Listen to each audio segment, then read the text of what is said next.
Om Swastiastu, selamat pagi Prof, dan selamat pagi teman-teman. Pada hari ini kami akan mempresentasikan tentang metabolisme xenobiotika oleh retikulum endoplasma yang beranggotakan Margareta Dea dengan NIM 18029, Grace Caroline dengan NIM 18037, Igede Galies dengan NIM 18043, dan Farhan Dwian dengan NIM 18044.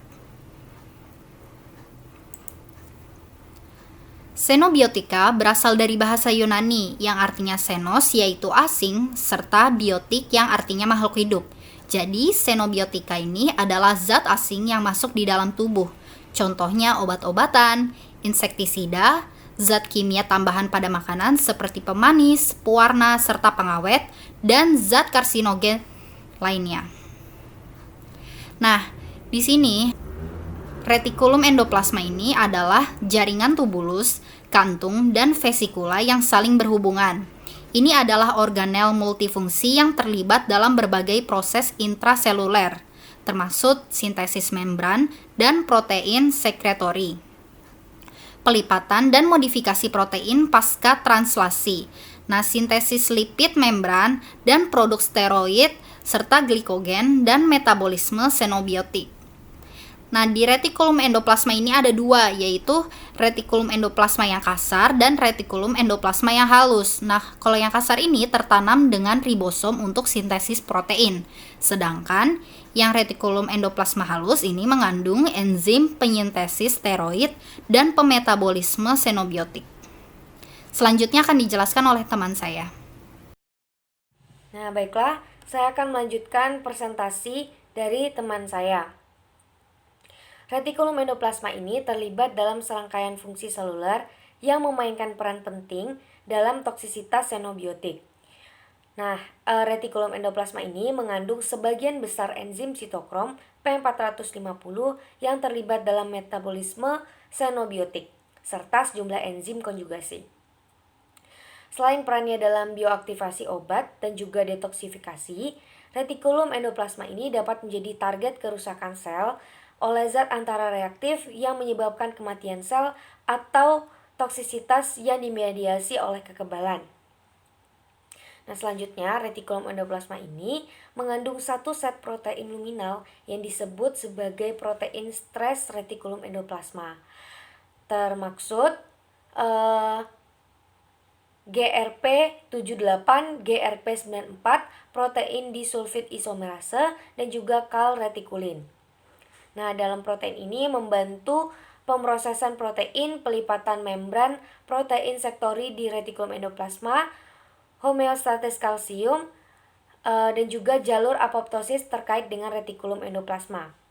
Mereka ini diinduksikan sebagai respon terhadap stres retikulum endoplasma. Next. Jadi mengapa xenobiotik itu perlu di metabolisme?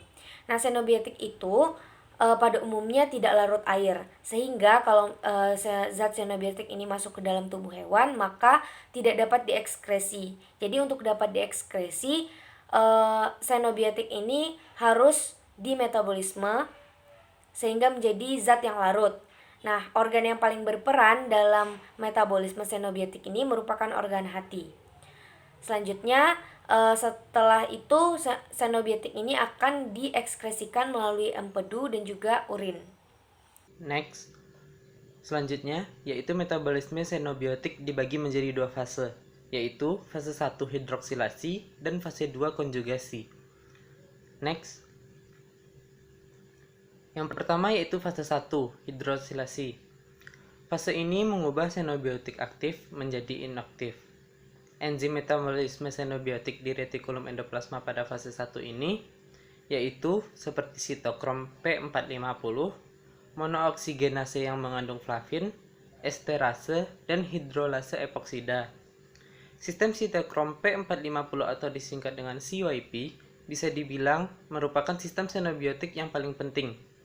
Pada mamalia, tingkat CYP tertinggi ditemukan di hati, tetapi CYP telah ditemukan di retikulum endoplasma hampir setiap jaringan yang diperiksa.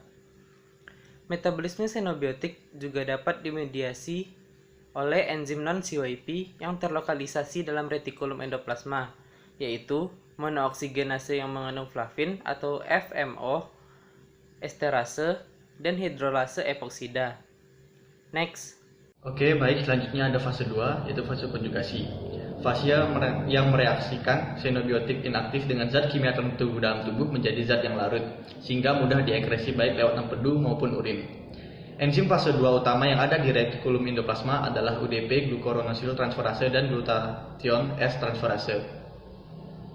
Sebagai contoh proses konjugasi, yang pertama ada glucuronidasi, merupakan proses mengkonjugasi xenobiotik dengan asam glucuronat dengan bantuan enzim glucuronyl transferase.